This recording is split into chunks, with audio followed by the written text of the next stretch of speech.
Hi friend, এই যে দেখো আমার 3 তলা কমপ্লিট হয়ে গেল। এই যেটা উপরের ছাদ, আর এইখানে বেসিন হয়েছে।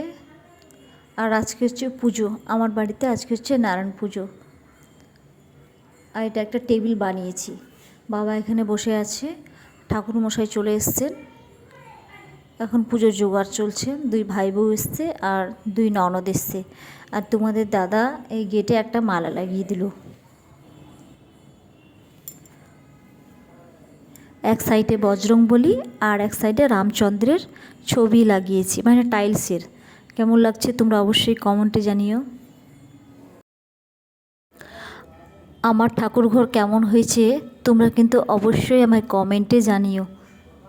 তো পুজোর জোগাড় হচ্ছে এদিকে, আর আমি যাচ্ছি এখন রান্নাঘরে।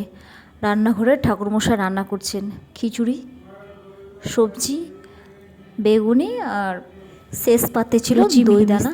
টাটা, প্লিজ চ্যানেলটা সাবস্ক্রাইব করে দিও।